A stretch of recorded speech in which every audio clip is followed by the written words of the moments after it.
আল্লাহর জাতের কসম, কিয়ামত পর্যন্ত চাপাবাজি করবি, ইসলাম যতদিনে জমিনে কায়েম হবে না ততদিনে জমিনের মানুষ শান্তি পাবে না।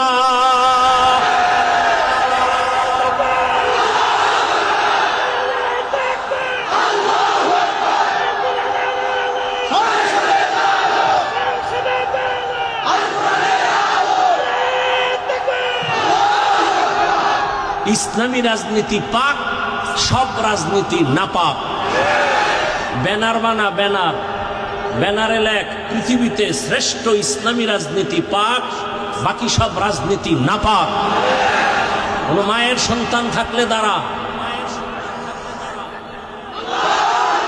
আল্লাহ সবাইকে হেদায়াত দান করুন। দুনিয়ার সব রাজনীতি কি?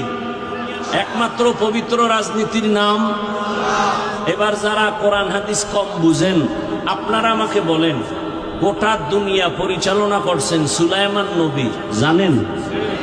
ঘটনা কোরআনে আছে। মিশরের অর্থমন্ত্রী ছিলেন ইউসুফ নবী, ঘটনা জানেন? কোরআনে আছে। গোটা দুনিয়াটা পরিচালনা করছেন বাদশাহ জুলকারনাইন, কোরআনে ঘটনা আছে। আমার রসুল মদিনার রাষ্ট্র পরিচালনা করেছেন, এই ইতিহাস ইসলামে আছে। আবু বকর, ওমর, ওসমান, আলী রাষ্ট্র পরিচালনা করছেন। কথা বলেন না কেন? ইসলামে আছে। কেন বলেন রাজনীতি নেই? একটা মূলনীতি বলে যাই, খেয়াল করে শুনে। একটা এখানে বহু লোক নামাজ পড়ে না, নাই? ভালো করে মনে রাখবেন, যে নামাজ পড়ে না তাকে গালি দেওয়া যাবে না। কেন? তার অন্তরে আগ্রহ আছে, সুযোগ পেলে পড়বে। আর একটা ব্যক্তি নামাজ পছন্দ করে না, তাকে ছাড় দেওয়া যাবে না।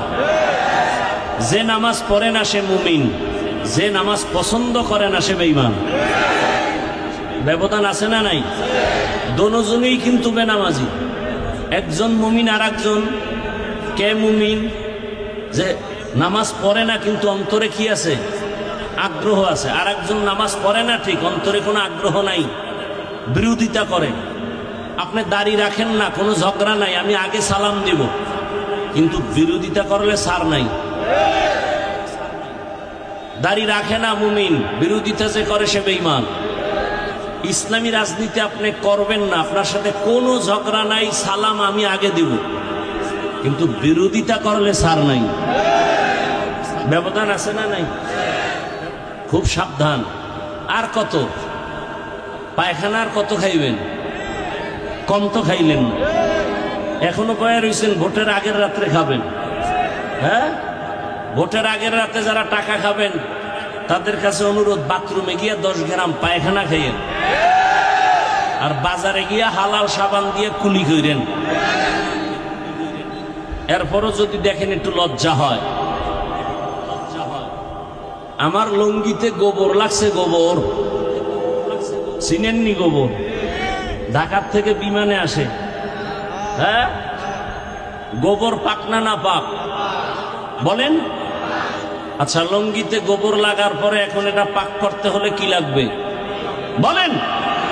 পানি।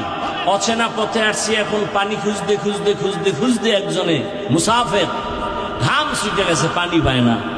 তো একজনে কয়, তুমি এত মেহনত করো, ঘাম কি? লুঙ্গিতে গোবর লাগছে তো ভাই, পানি তালাশ করি ধোয়ার জন্য। আরে পানি এত দূরে তালাশ করো কেন? নিজের কাছেও তো পানি আছে, আছে না নাই? ওই পানির নাম কি বলেন? এখন ওই বোকা চিন্তা করলে ওই বুদ্ধিটা তো আর আমার আগে আসেনি। ধন্যবাদ তোমাকে। সে প্রস্রাবের পানি দিয়া গোবরকে ধুইয়া ফেললো। জানা থাকলে বলেন, কি সুন্দর পরিষ্কার হলো, পবিত্র হলো। কি হলো? নাপাক আরো ছড়াইয়া গেল বলেন। তাহলে গোবরের নাপাক প্রস্রাব দিয়া ধুইলে নাপাক যায় না, আরো ছড়ায়। ঠিক তেমনি ভাবে একটা লোক সুদ খায়, ঘুষ খায়, মদ পান করে, নারী ধর্ষণ করে, চুরি করে, ডাকাতি করে, চান্দাবাজি, ধান্দাবাজি করে, এমন একটা লোকের দেমাগ নাপাক, অন্তর নাপাক, চোখ নাপাক, ওর কলিজা নাপাক, ওর চরিত্র না পাক। একে যদি বলেন আমাকে সমাজটারে পাক করো, ওই গোবর প্রস্রাব দিয়ে ধুইলে যেমন নাপাক ছড়ায়, গাঞ্জাখোর সুদখোর দিয়া সমাজ পবিত্র বানাবার স্বপ্ন দেখলে সমাজ আরো নাপাক হয়। আল্লাহ হেদায়াত দান করুন, আল্লাহ হেদায়াত দান করুন।